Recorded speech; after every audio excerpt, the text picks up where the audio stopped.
कल्की अवतार कलियुगाच्या अंताची पौराणिक कथा भाग 1 प्रस्तावना मंगलाचरण। ओम नमो भगवते वासुदेवाय। जय जय श्रीहरी।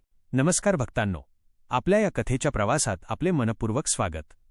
आज आपण अशा एका विषयाकडे वळणार आहोत जो भूतकाळाची गोष्ट नसून भविष्यकाळाची भविष्यवाणी आहे। होय, आजची कथा आहे भगवान श्री विष्णूंच्या 10व्या आणि या सृष्टीचक्रातील अंतिम अवताराची वजा कल्की अवताराची। ही कथा आपल्याला सांगते की जेव्हा या पृथ्वीवर पाप, अन्याय आणि अधर्माचा कळस होईल, जेव्हा सत्य आणि धर्म यांचे अस्तित्वच धोक्यात येईल, तेव्हा स्वतः जगतपालक भगवान विष्णू एका मानवी रूपात अवतीर्ण होतील आणि या सृष्टीला पुन्हा एकदा धर्माच्या मार्गावर आणतील। ही कथा आपल्याला आपल्या प्राचीन ग्रंथांमधून मिळते, वजा श्रीमद भागवत पुराण, विष्णू पुराण, महाभारत आणि विशेषतः कल्की पुराण या ग्रंथांमधून।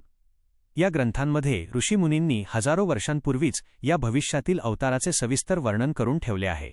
वजा तो कुठे जन्म घेईल, कोणाच्या घरी जन्म घेईल, त्याचे नाव काय असेल, त्याचे वाहन कोणते असेल, त्याच्या हातातील शस्त्र कोणते असेल आणि सर्वात महत्त्वाचे म्हणजे तो या पृथ्वीवर काय येईल।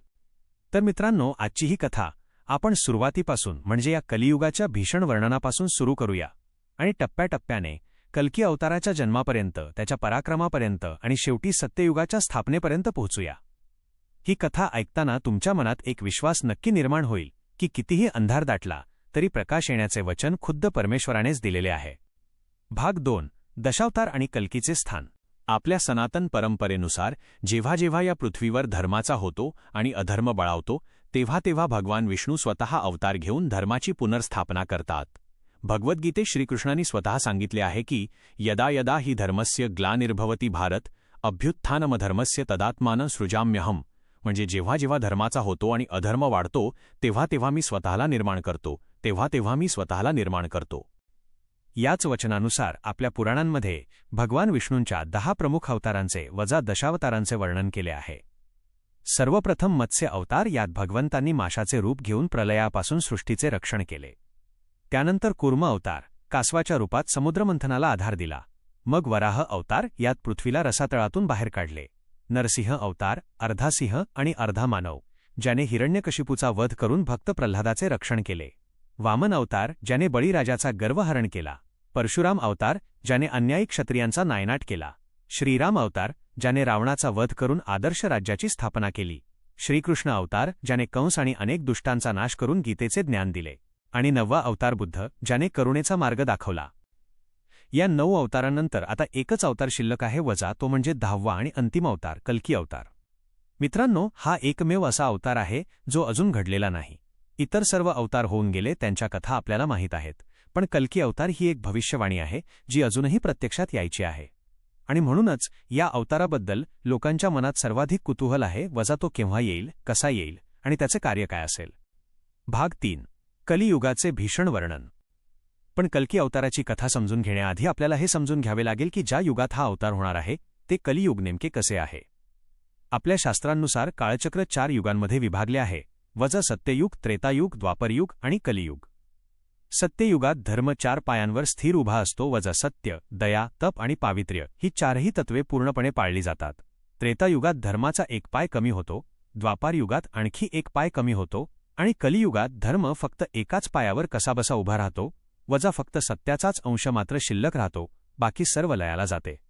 आपले ऋषीमुनी सांगतात की महाभारताच्या युद्धानंतर भगवान श्रीकृष्णांनी जेव्हा हा पृथ्वीलोक सोडला तेव्हापासून या कलियुगाला सुरुवात झाली।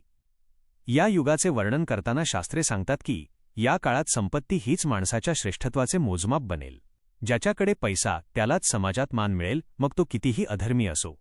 न्याय आणि नीती बळाच्या आधारावर ठरवली जाईल, वजा जो शक्तिशाली त्याचेच म्हणणे खरे मानले जाईल। विवाहाचे पावित्र्य नष्ट होईल, व्यापारात कपट आणि लबाडी वाढेल, प्रामाणिकपणा दुर्मिळ होईल। राजे जे प्रजेचे रक्षण करायला हवेत तेच प्रजेला लुटणारे चोर बनतील। धर्माचा बुरखा पांघरणारे ढोंगी लोक वाढतील, वजा केवळ बाह्य वेश धारण करून स्वतःला धार्मिक म्हणून घेणारे पण अंतःकरणात लोभ आणि स्वार्थ भरलेले लोक समाजात मान्यता पावतील। नद्या प्रदूषित होतील, जंगले नष्ट होतील, ऋतुचक्र बिघडेल, माणसांचे आयुष्यमान कमी होत जाईल, कुटुंब व्यवस्था कोलमडेल, वडीलधाऱ्यांचा आदर राहणार नाही आणि सर्वात भयंकर म्हणजे माणूस माणसाशी प्रेमाने नाही तर स्वार्थाने वागेल। आपल्या शास्त्रांनी असेही सांगितले आहे की हे कलियुग तब्बल 4,32,000 वर्षे चालणार आहे। आणि याच दीर्घ कालावधीच्या शेवटी जेव्हा अधर्माचा कळस होईल, जेव्हा पृथ्वी पापाच्या भाराने दबून जाईल, तेव्हाच कल्की अवताराचे आगमन होईल. मित्रांनो, हे ऐकून कदाचित तुम्हाला वाटेल की सध्याचा काळही तसाच आहे का? पण लक्षात ठेवा, आपण अजून कलियुगाच्या अगदी सुरुवातीच्या टप्प्यात आहोत आणि खरा अंधार अजून यायचाच आहे. भाग 4. पृथ्वी आणि देवतांची व्यथा, ब्रह्मदेवाकडे प्रयाण. कल्की पुराणात असे वर्णन आहे की कलियुगाच्या याच भीषण काळात जेव्हा अधर्म आपल्या परमोच्च बिंदूवर पोहोचेल, तेव्हा पृथ्वी स्वतः एका गायीचे रूप धारण करून व्यथित होईल. अधर्माच्या ओझ्याने पिचलेली, पापाच्या भाराने त्रस्त झालेली पृथ्वी देवतांसमवेत ब्रह्मदेवांकडे धाव घेईल. देवता आणि पृथ्वी मिळून ब्रह्मदेवांना आपली व्यथा सांगतील, वजा की हे पितामह, आता या पृथ्वीवर सहन करण्याची शक्तीच उरलेली नाही. धर्म पूर्णपणे लयाला गेला आहे, अधर्माने सर्वत्र थैमान घातले आहे, दुष्ट राजे प्रजेला छळत आहेत आणि सज्जन लोकांना जगणे अशक्य झाले आहे. ब्रह्मदेव ही व्यथा ऐकून स्वतः देवतांसह क्षीरसागराकडे वैकुंठधामाकडे प्रयाण करतील, जिथे भगवान विष्णू शेषशय्येवर विराजमान आहेत. तिथे पोहोचून ब्रह्मदेव भगवंतांची स्तुती करतील आणि पृथ्वीची, देवतांची सारी व्यथा त्यांच्यासमोर मांडतील. ते भगवंतांना विनवणी करतील, वज हे जगतपालका, आता तुम्हीच या सृष्टीचे रक्षण करू शकता. तुमच्याशिवाय या अधर्माचा नाश कोणीही करू शकणार नाही. भगवान विष्णू ही सारी हकीकत शांतपणे ऐकून घेतील. त्यांच्या मुखावर करुणेचे भाव असतील, कारण तेच तर या सृष्टीचे खरे पालनकर्ते आहेत. आणि मग तेच वचन ते देतील, जे शास्त्रांनी आपल्याला हजारो वर्षांपूर्वीच सांगून ठेवले आहे. वजा, हे ब्रह्मदेवा, तुम्ही निश्चिंत राहा. मी लवकरच पृथ्वीवर अवतार घेईन आणि या अधर्माचा समूळ नाश करेन. भाग 5. भगवान विष्णूंचे वचन आणि जन्माची भविष्यवाणी. भगवान विष्णू, ब्रह्मदेव आणि उपस्थित सर्व देवतांना पुढे सांगतील, वजा, मी संभल नावाच्या गावात जन्म घेईन. तिथे विष्णुयश नावाचे एक श्रेष्ठ, धर्मपरायण ब्राह्मण राहतात. ते त्या गावाचे मुख्यही आहेत. त्यांच्या पत्नी सुमती हिच्या उदरातून मी जन्म घेईन. माझे कार्य असेल दुष्टकली आणि त्याच्या साथीदारांचा नायनाट करणे. हे देवतांनो, तुम्हीही आपापल्या अंशरूपाने पृथ्वीवर जन्म घ्या, जेणेकरून तुम्ही माझ्या या कार्यात मला साथ देऊ शकाल. भगवंत पुढे असेही सांगतील की माझी प्रिया लक्ष्मी देखील पद्मा नावाने पृथ्वीवर अवतरेल. वजा, सिंहल देशाचा राजा बृहद्रथ आणि राणी कौमुदी यांच्या पोटी ती जन्म घेईल आणि पुढे योग्य वेळी माझ्याशी तिचा विवाह होईल. हे वचन ऐकून सर्व देवता आनंदित होतील आणि ब्रह्मदेवांना वंदन करून आपापल्या स्थानी परत जातील, कारण आता त्यांना खात्री पटलेली असेल की या सृष्टीचे भवितव्य सुरक्षित आहे. भगवंतांनी दिलेले वचन कधीही खोटे ठरत नाही, हे या सृष्टीचे शाश्वत सत्य आहे. आणि म्हणूनच जरी आज आपण या भविष्यवाणीची वाट पाहत असलो तरी आपल्या मनात एक दृढ श्रद्धा असते, वजा की योग्य वेळ येताच भगवंत आपले वचन नक्की पूर्ण करतील. भाग 6. संभल गावात जन्म. आता आपण त्या क्षणाकडे वळूया ज्याची शास्त्रांनी भविष्यवाणी केली आहे, वजा कल्की अवताराच्या जन्माचा प्रसंग. वैशाख महिन्यातील शुक्ल पक्षाची द्वादशी तिथी हा तो शुभ दिवस असेल. संभल गावात विष्णुयश आणि सुमती यांच्या घरी या पवित्र तिथीला भगवान विष्णू स्वतः बालरूपात जन्म घेतील. याआधीच विष्णुयश आणि सुमती यांना 3 पुत्र झालेले असतील, वजा कवी, प्रज्ञ आणि सुमंत्र. हे तिघेही भगवंतांचे अंशरूप बंधू असतील, जे पुढे कल्कीच्या कार्यात त्याला साथ देण्यासाठीच जन्माला आलेले असतील. आणि मग या 3 बंधूंनंतर चौथे अपत्य म्हणून स्वतः भगवान विष्णू कल्की रूपाने जन्म घेतील. शास्त्रे सांगतात की या दिव्य बालकाचा जन्म होताच सारी सृष्टी आनंदित होईल. नद्या स्वच्छ निर्मळ वाहू लागतील. पर्वत, सरोवरे आणि सारे सजीव प्राणी एका अनामिक आनंदाने भरून जातील. आकाशातून सुगंधित पुष्पवृष्टी होईल, दिव्य वाद्यांचे मंजूळ स्वर घुमतील. संभल गावातील प्रत्येक घरात, प्रत्येक मनात एक अनामिक प्रसन्नता पसरेल, जरी कोणालाही याचे नेमके कारण त्या क्षणी कळणार नाही. फक्त काही मोजक्या ज्ञानी, तपस्वी ऋषींनाच अंतर्ज्ञानाने जाणवेल की आज या पृथ्वीवर काहीतरी असामान्य घडले आहे. नवजात बालकाकडे पाहून विष्णुयश आणि सुमती यांचे डोळे आनंदाश्रूंनी भरून येतील. त्या बालकाचे डोळे कमळाच्या पाकळ्यांसारखे टपोरे आणि तेजस्वी असतील. त्याचा वर्ण सावळा पण तेजाने झळाळणारा असेल आणि त्याच्या मुखावर एक अद्वितीय तेज, जणू सूर्याचीच प्रभा विराजमान असेल. गावातील लोक त्या बालकाला पाहण्यासाठी गर्दी करतील आणि सर्वजण एकमुखाने म्हणतील, वजा हा कोणी सामान्य बालक नाही, हा तर स्वतः परमेश्वराचाच अंश आहे. आई-वडिलांनी त्याचं नाव ठेवले वंज कल्की, ज्याचा अर्थच मुळी आहे अंधकाराचा आणि अपवित्रतेचा नाश करणारा. भाग 7. बालपण, उपनयन आणि परशुराम गुरूंकडून शिक्षण. कल्कीचे बालपण संभल गावातच व्यतीत होईल. योग्य वयात त्याचा उपनयन संस्कार म्हणजे मौजीबंधन विधी पार पडेल आणि तो यज्ञोपवीत धारण करेल. यानंतर त्याचे शिक्षण सुरू होईल, वजा धर्म, अर्थ, काम आणि मोक्ष या 4 पुरुषार्थांचे ज्ञान, तसेच वेद, उपनिषदे आणि सर्व शास्त्रांचे अध्ययन. पण कल्कीचे खरे शिक्षण सुरू होईल जेव्हा तो शस्त्रविद्येसाठी गुरु शोधायला निघेल. आणि इथे एक विशेष गोष्ट घडेल, वजा त्याचे गुरु असतील स्वतः परशुराम, भगवान विष्णूंचाच 6वा अवतार. मित्रांनो, परशुराम हे चिरंजीव आहेत, म्हणजे ते आजही जिवंत आहेत असे मानले जाते आणि कल्पांतापर्यंत ते याच पृथ्वीवर तपस्या करत राहणार आहेत. महेंद्र पर्वतावर तपश्चर्येत लीन असलेल्या परशुरामांकडे कल्की जाईल आणि नम्रपणे शस्त्रविद्या शिकवण्याची विनंती करेल. परशुराम या बालकाचे तेज पाहूनच ओळखतील की हा साक्षात विष्णूचाच अवतार आहे. ते आनंदाने त्याला शिष्य म्हणून स्वीकारतील आणि त्याला धनुर्विद्या, युद्धकला तसेच 64 कलांचे सखोल ज्ञान देतील. या कठोर गुरुसेवेत आणि शिक्षणात कल्की पारंगत होईल. वज अस्त्रशस्त्रांचे संचालन, युद्धनीती, राजनीती आणि आध्यात्मिक ज्ञान सर्व काही तो आत्मसात करेल. या शिक्षणकाळात परशुराम त्याला हेही सांगतील की, बाळा, तुझा जन्म केवळ शिक्षण घेण्यासाठी झालेला नाही. तुझ्यावर या संपूर्ण सृष्टीच्या रक्षणाची जबाबदारी आहे. कलियुगाचा अंधकार दूर करून सत्ययुगाचा प्रकाश आणण्याचे कार्य फक्त तूच करू शकतोस. हे शब्द ऐकून कल्कीच्या मनात आपल्या ध्येयाची स्पष्ट जाणीव निर्माण होईल आणि तो अधिक निष्ठेने आपल्या साधनेत मग्न होईल. शिक्षण पूर्ण झाल्यावर गुरु परशुरामांचा आशीर्वाद घेऊन कल्की आपल्या पुढील ध्येयाकडे म्हणजे भगवान शिवांच्या आराधनेकडे वळेल. भाग 8. शिवभक्ती आणि दिव्य शस्त्रास्त्रांची प्राप्ती. परशुरामांकडून शिक्षण पूर्ण केल्यानंतर कल्की भगवान शंकरांची आराधना करण्यासाठी कठोर तपश्चर्येला बसेल.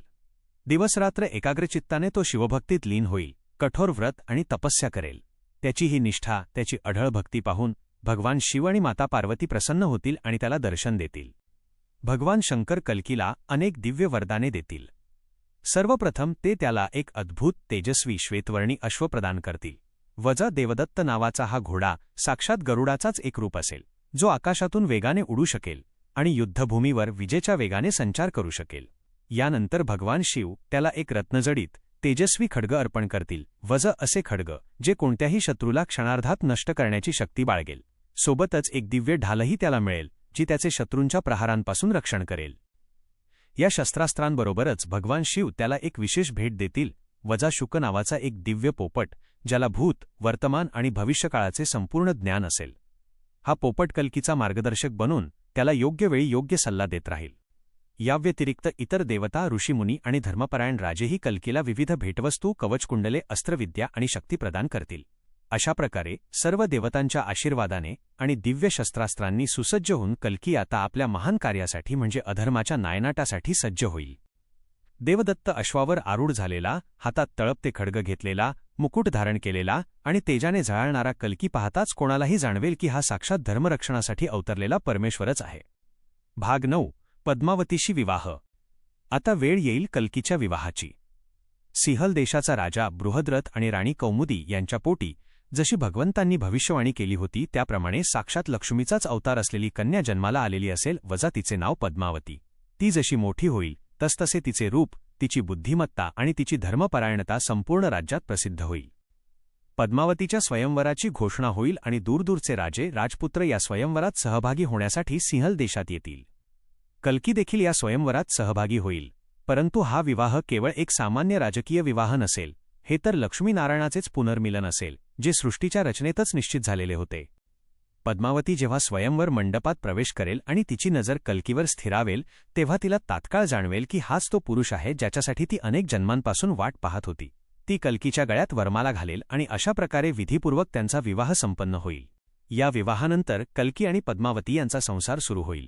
पण कल्कीचे खरे कार्य अजून सुरूच व्हायचे असेल, कारण त्याचा जन्म केवळ संसार सुखासाठी झालेला नव्हता. वजा त्याचे खरे प्रयोजन होते या पृथ्वीवरील अधर्माचा समूळ नायनाट करणे. आणि म्हणूनच विवाहानंतर काही काळातच कल्की आपल्या बंधूंसह, सैन्यासह अधर्माविरुद्धच्या महान मोहिमेची तयारी करू लागेल. भाग 10. किकटपुरातील पहिला विजय. कल्कीच्या या धर्मयुद्धाची सुरुवात होईल किकटपूर नावाच्या नगरीपासून. पुराणकथेत असे वर्णन आहे की तोपर्यंत या भूभागात काही मतप्रणाली अशा पसरलेल्या असतील, ज्यांनी सनातन वेदपरंपरा आणि धर्मशास्त्रे नाकारून लोकांमध्ये संभ्रम निर्माण केलेला असेल आणि भोळ्याभाबड्या जनतेला सत्याच्या मार्गापासून दूर नेलेले असेल.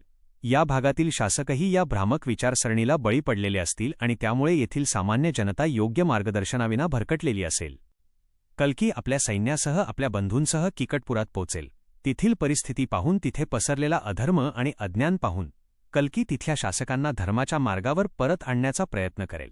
पण जेव्हा हे शासक ऐकण्यास नकार देतील तेव्हा कल्की आणि त्याचे सैन्य यांच्यात युद्ध होईल. आपल्या दिव्य शस्त्रास्त्रांच्या आणि अतुलनीय पराक्रमाच्या बळावर कल्की या शासकांचा आणि त्यांच्या सैन्याचा दारुण पराभव करेल. या विजयानंतर किकटपुरातील जनतेला पुन्हा एकदा खऱ्या धर्माचा सत्याचा मार्ग सापडेल आणि तिथे पुन्हा सुव्यवस्था प्रस्थापित होईल. हा कल्कीचा पहिला मोठा विजय असेल आणि याच विजयाने त्याच्या पुढील महान मोहिमेची म्हणजे स्वतः कली आणि त्याच्या समस्त असुरी सैन्याविरुद्धच्या अंतिम युद्धाची पायाभरणी होईल. किकटपुरातील या विजयाची वार्ता संपूर्ण भूमंडळात पसरेल आणि जिथे जिथे अधर्म बळावलेला असेल तिथे तिथे भीतीचे वातावरण पसरेल, कारण आता साक्षात धर्मरक्षक कल्की मैदानात उतरलेला असेल. भाग 11. कलीविरुद्ध मोहिमेस प्रारंभ. किकटपुरातील विजयानंतर कल्की आपला मोर्चा वळवेल स्वतः कली या असुराकडे, वजा जो या संपूर्ण कलियुगाचा या सर्व अधर्माचा मूळ स्रोत आहे.